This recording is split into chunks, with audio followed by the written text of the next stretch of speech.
DLF 사태로 은행들이 한바탕 홍역을 겪고 있습니다. 그런데 시중은행 한 곳이 원금 손실 없는 예금 가입을 원하는 고객에게 여전히 파생 상품인 ELT를 강권하고 있는 것으로 확인됐습니다.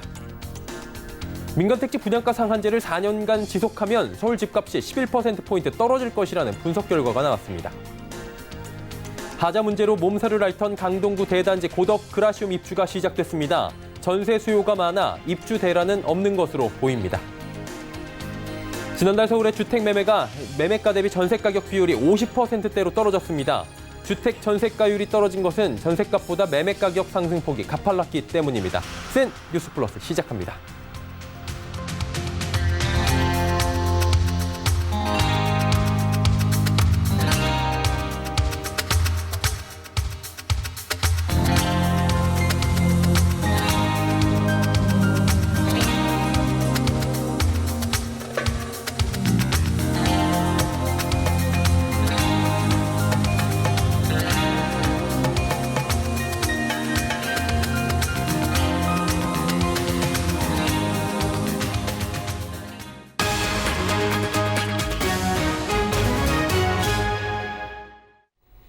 시청자 여러분 안녕하십니까? 센 뉴스 플러스 서정덕입니다.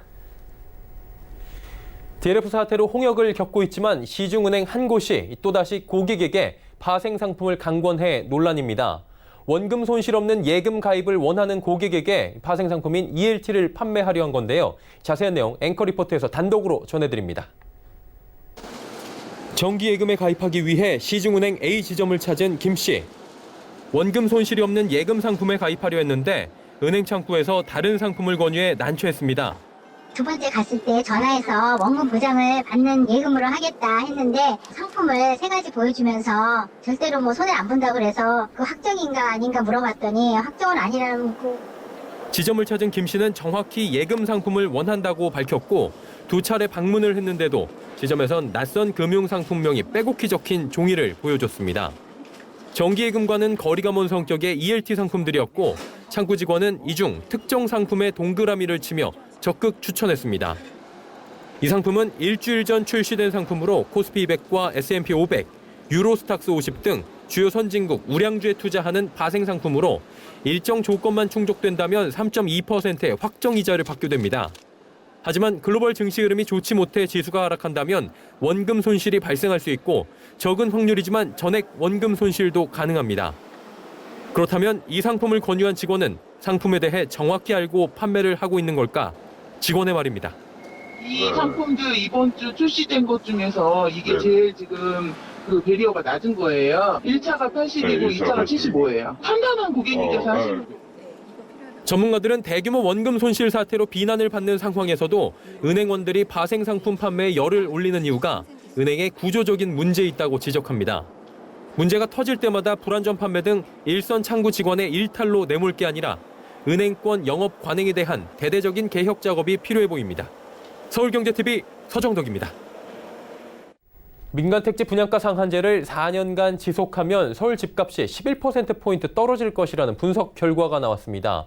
국토연구원과 국토교통부는 자유한국당 김상훈 의원에게 제출한 민간택지 분양가 상한제 도입 전망 자료에서 이같이 전망했습니다. 하락률은 연간으로 환산하면 2.7%포인트로 이는 연구원이 분양가 상한제 시행 발표 전 제시했던 전망치인 1.1%포인트보다 2배 이상 큽니다. 그러나 당시 국토연구원과 국토교통부는 가격 하락 효과가 더욱 커지는 4년간의 장기 추세 조사 결과를 공개하지 않았습니다. 김상훈 의원은 분양가 상한제가 주택가격 안정보다 주택시장의 심각한 왜곡을 야기한다는 의미라며 국토부가 이를 공개하지 않고 유리한 전망과 자료만 제시했다고 지적했습니다. 9월 코스피 시장에서는 연기금을 포함한 기관 투자자가 증시 반등을 이끈 것으로 집계가 됐습니다. 지난 8월부터 외국인과 개인이 매도세로 전하는 것과 다르게 기관은 매수세로 전환해 순매수 행진을 이어간 바 있습니다. 특히 9월 기관의 순매수 규모는 약 2조 2,400억 원으로 지난 2017년 12월 이후 21개월 만에 최대치를 기록했습니다. 연기금의 매수세가 가장 돋보였습니다. 이 기간 동안 연기금은 2조 5천억 원 넘는 주식을 사들였습니다. 다만 기관의 매수세가 계속 이어질지는 불투명합니다. 이경민 대신증권연구원은 기관의 매수세는 앞으로 강해지기보다 조만간 정점을 통과할 가능성이 높아 보인다고 분석했습니다.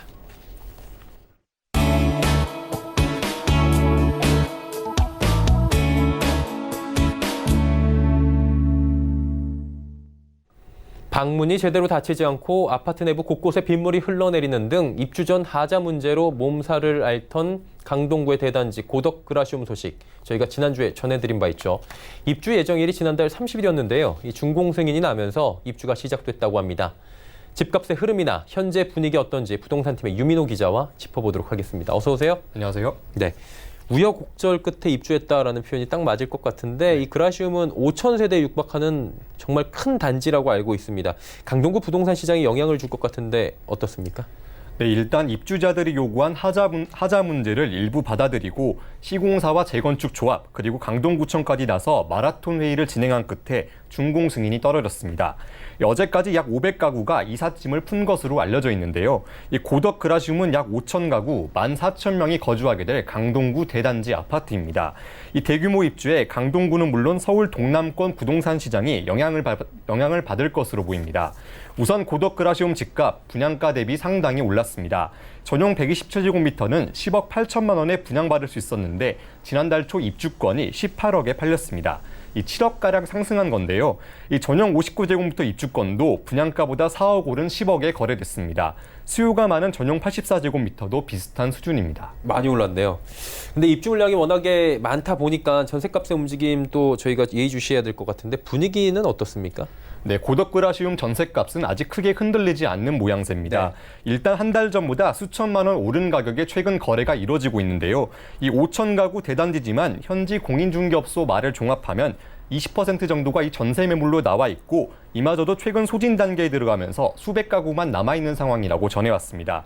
이 전용 59제곱미터는 4억 초반, 84제곱미터는 5억 중후반에 전셋값이 형성돼 있습니다. 이 이야기 한번 들어보시죠. 20% 정도 매물로 나와서 지금 거래가 많이 이루어지고요. 이제 얼마 안 남은 것 같아요. 한 달 사이에 한 2, 3천 올랐다고 봐요. 금액을 빠지고 나서 이제 정상가도 나와 있는 거죠. 뭐 분양가 상한이나 뭐 이런 것 때문에 일단 움직이지 않으시는 분들이 더 많으신 것 같고 순환적으로 돌아가니까. 네, 공인중개사들은 연말께 입주하는 고덕 센트럴 아이파크, 이 고덕 롯데캐슬 베네루츠의 전세 문의도 이어지고 있는 상황이라고 말했습니다. 네, 전세 동향들까지 저희가 살펴봤고요. 이제 하자 문제를 좀 짚어봐야 될 것 같습니다. 저희가 지난주에 전해드린 바가 있었는데 시공사와 끝까지 싸우겠다는 방침을 밝힌 것으로 전해지고 있습니다. 이 반응 나온 것들이 있습니까? 네, 일단 불씨는 남아있는 상황입니다. 이 준공 승인을 하루 앞둔 29일 이 강동구청은 재건축조합 그리고 시공사 컨소시엄과 함께 15시간 회의 끝에 협의를 끌어내면서 입주를 정상적으로 진행한다고 밝혔습니다. 이 53개 동의 실내하자를 신속하게 처리하고 커뮤니티 시설과 공용 공간을 인근 단지보다 높은 수준으로 개선한다는 내용이 담겨 있습니다. 이 상가 옥상에 있는 그 수십 대의 슈레기도 옮기기로 했습니다. 입주 예정자 협의회 측은 입주가 마무리되면 공식적으로 입주자 대표회의를 구성하고 하자 문제가 해결될 때까지 이 시공사와 조합을 대상으로 법적 책임까지 묻겠다는 방침입니다. 이 앞서 이뤄진 협의를 어떻게 실행할 것인지를 두고 이 TF팀을 꾸린 상태라고 전해왔습니다. 이 컨소시엄인 대우, 현대, SK건설에 법적 효력에 있는 각서를 쓰거나 이 100억 상당의 공탁금을 걸라고 꾸준히 요구하고 있는 상황입니다. 네. 강동구의 5천 가구에 달하는 대단지다 보니까 하자 문제나 부동산 시장에 미치는 영향들 이야기거리가 굉장히 많은 고덕 그라시움이었습니다. 유민호 기자였습니다. 고맙습니다. 고맙습니다.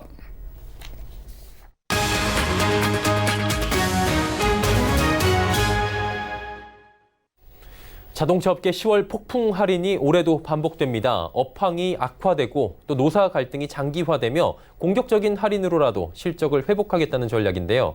하지만 전문가들은 장기적으로 제살 깎아먹기 우려가 될 수 있다고 합니다. 보도에 정세미 기자입니다. 한국GM의 준대형 세단 임팔라입니다. 3,300만 원부터 시작하는 임팔라는 이번 달부터 2천만 원대까지 가격이 낮아집니다. 한국GM이 최근 최대 558만 원을 할인하는 새로운 가격 정책을 내놨기 때문입니다. 이처럼 한국GM과 쌍용자동차, 르노삼성 등 3사가 치열한 할인 경쟁에 돌입합니다. 르노삼성은 SM6 구매자에게 최대 250만 원을 지원하고 쌍용차는 G4 렉스턴을 구매하면 192만 원 상당의 사륜 구동 시스템을 제공합니다. 업계 1위 현대기아차도 할인전에 뛰어듭니다. 현대차는 아반떼와 소나타, 그랜저 등 18,000대를 최대 10% 깎아주는 행사를 진행합니다.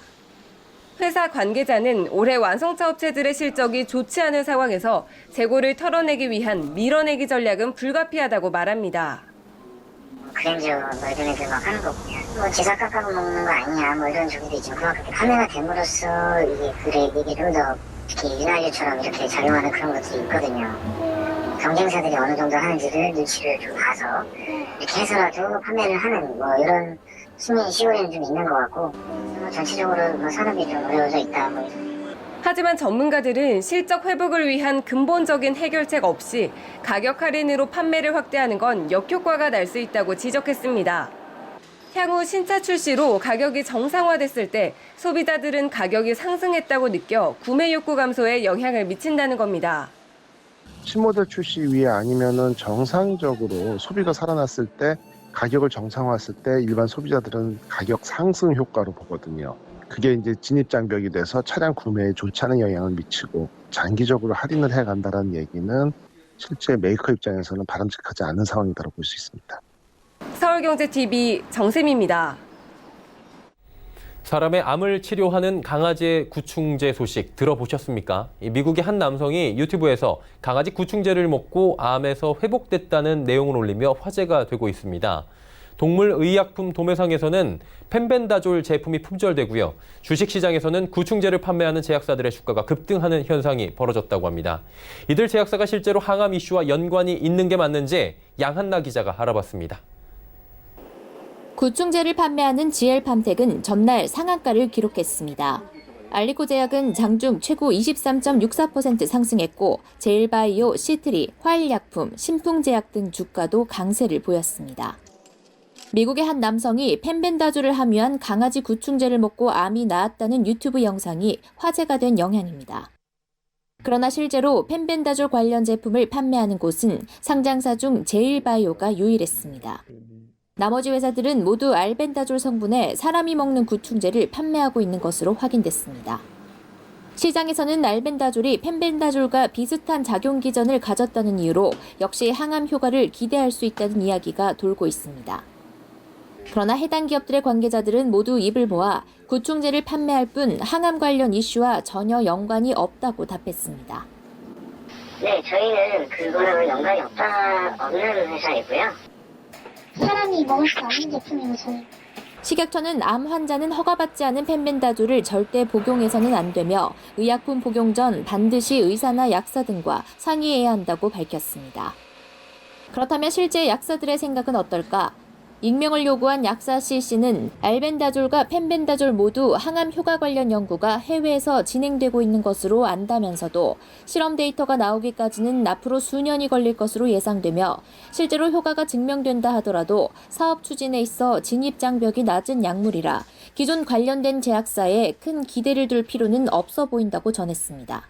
그는 이어 생체 이용률과 간 통과 효과 등에 있어 펜벤다졸이 알벤다졸보다 나은 것으로 알고 있어 펜벤다졸의 연구가 더 활발히 진행될 것으로 예상된다고 덧붙였습니다. 서울경제TV 양한나입니다. 국내 대기업 집단 총수 일가가 보유한 계열사 지분 중 12%를 담보로 잡힌 것으로 나타났습니다. 특히 두산그룹 오너 일가의 담보 비중이 90%를 넘었고 개인 중에서는 김승현 한화그룹 회장의 차남인 김동원 한화생명 상무가 지분 100%를 담보로 잡혀 있습니다. 주식담보 금액으로 보면 최태원 SK 회장이 약 1조 300억 원으로 가장 많았습니다.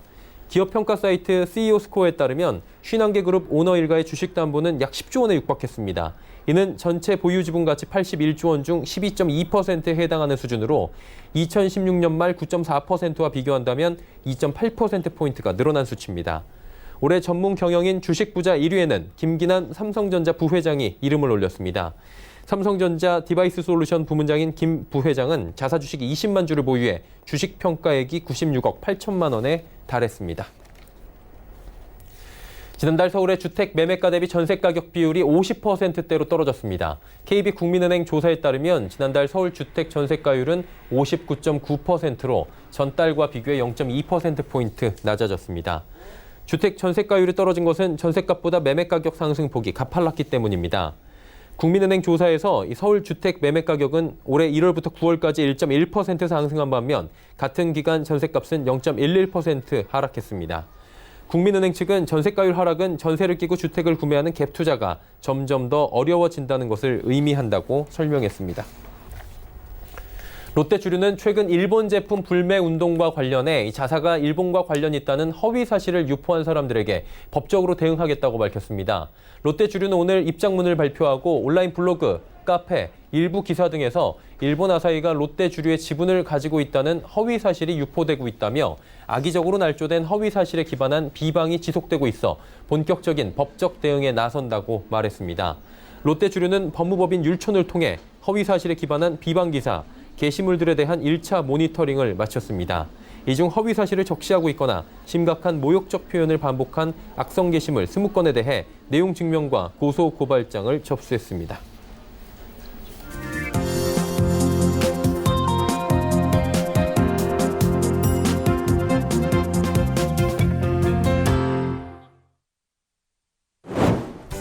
지난주 IR 플러스에서는 자율주행 분야를 선도하고 있는 국내 기업들을 소개해드렸는데요. 최근 운전대가 필요 없는 5단계 자율주행 차량을 국내 최초로 선보인 기업이 있어 찾아가 봤습니다. 자율주행 상용화에 앞장서고 있는 기업 에스모입니다.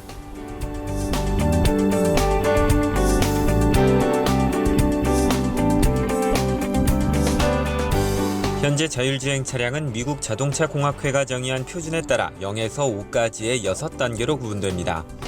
운전의 주체와 주행에 필요한 판단을 기준으로 나눈 것인데 속도와 차간거리, 차선 등을 자율적으로 유지하는 수준이 1단계에 해당합니다. 이 기준에 따르면 현재 국내에서 체험할 수 있는 자율주행 차량은 2에서 3단계 차량으로 일정 시간이나 일부 구간을 자율주행할 수 있는 수준입니다. 하지만 최근 에스모가 국내 최초로 공개한 차량은 완전 자율주행이 가능한 5단계 자율주행 차량입니다.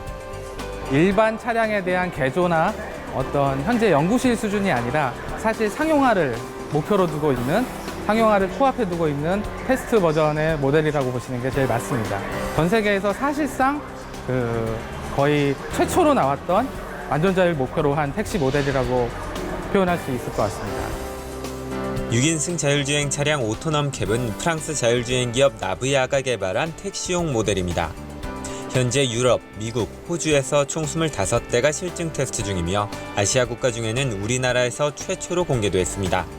나브야는 자율주행 차량을 직접 개발, 생산하는 기업으로 세계 최초로 자율주행 셔틀버스 상용화에 성공했으며 지금까지 전 세계 20여 개국에 자율주행 셔틀버스를 150대 이상 판매했습니다.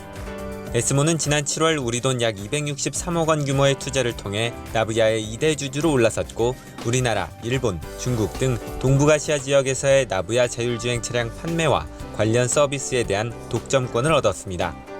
김정훈 대표는 현재 진행 중인 국토교통부 인가 절차가 6개월 정도 소요될 것으로 보인다며 내년 상반기에는 우리나라에서도 오토넘 캡의 실증 테스트를 진행할 수 있을 것이라고 밝혔습니다.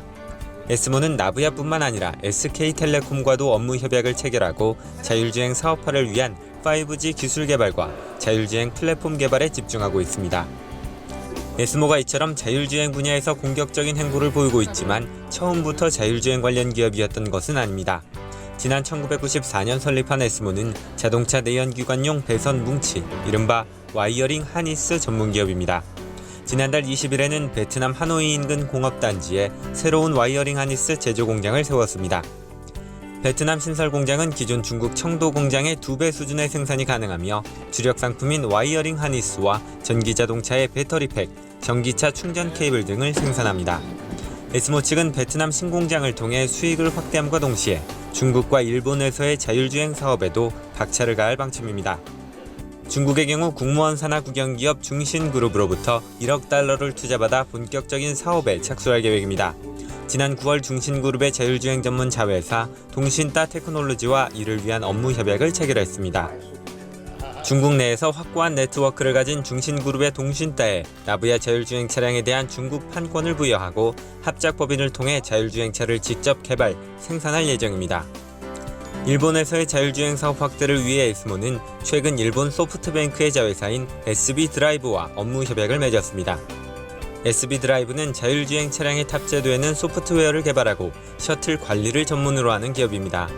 현재 일본 도로에서 운행이 가능한 자율주행 라이선스를 보유한 유일한 회사입니다.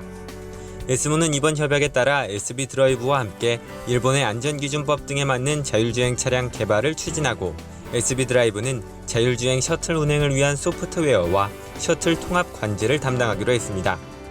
일본 시장에서 먼저 굉장히 많은 수요를 만들어낼 수 있을 거라고 생각을 하고 현재도 오더를 이미 받았고요. 올해 안에 저희가 가시적인 숫자의 어떤 수출 실적을 만들어낼 수 있을 거라고 저는 판단하고 있습니다. 김 대표는 앞으로 2, 3년 내에 체감할 수 있을 정도의 자율주행이 이루어질 것이라고 전망했습니다. 꾸준한 자율주행 기술 고도화와 차량 개발, 상용화 노력으로 국내뿐만 아니라 세계 자율주행 시장을 이끄는 기업이 되겠다는 것이 S모의 포부입니다. 서울경제TV 김성훈입니다.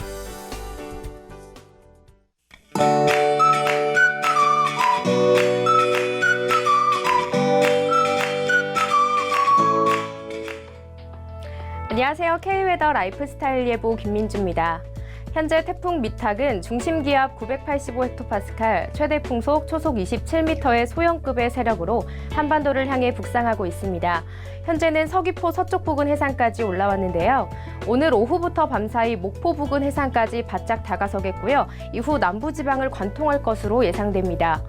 이에 따라 현재 전국이 태풍의 영향권에 들면서 비가 오고 있는데요. 특히 남부지방을 중심으로 시간당 50mm 이상의 매우 강한 비바람이 몰아치면서 전남과 제주도에는 태풍특보가, 그 밖에 남부지방을 중심으로는 호우특보가 발효 중인 상황입니다.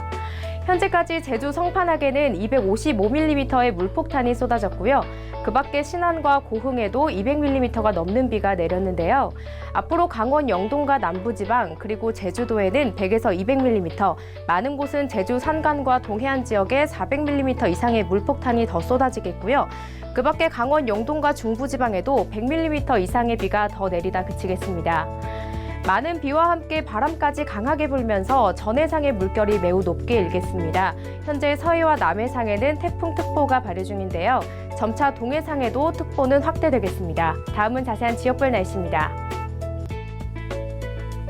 중부지방의 비는 내일 아침까지 내리다 그치겠습니다. 낮 기온은 서울과 대전, 청주 25도로 큰 더위 없이 선선하겠습니다. 동해안 지역은 종일 비가 내리겠습니다. 낮 기온은 속초 23도, 강릉 22도, 울진 24도까지 오르겠습니다. 남부지방도 내일 오전이면 대부분 그칠 것으로 예상됩니다. 많은 비가 내리는 만큼 대비를 잘해주시기 바랍니다. 태풍으로 인한 비는 내일 오전이면 대부분 그치겠지만 강원 영동의 비는 모레까지 이어지겠고요. 이후 동풍의 영향을 받아 또 한 차례 비가 내릴 것으로 전망됩니다. 지금까지 기상정보였습니다. 디레프 사태에서도 은행 창구에선 여전히 원금 비보장형 파생 상품에 고객을 유도하고 있었습니다. 해당 지점을 찾아가 원금 보장을 원하는 고객에게 왜 원금을 잃을 수 있는 파생 상품을 추천했냐라고 물었더니 그래서 그 상품에 가입했냐고 오히려 되묻기도 했습니다. 전문가로서 상품 추천 행위에 대한 아무런 책임의식도 느낄 수가 없었습니다. 이렇게 무책임한 추천이었다면 굳이 은행에 가서 들지 말고 온라인으로 상품을 찾아서 가입하는 게 훨씬 더 나을 겁니다. 고객들은 은행원들을 금융 전문가로 의지한다는 점 잊지 말아주셨으면 좋겠습니다. 뉴스 마칩니다. 고맙습니다.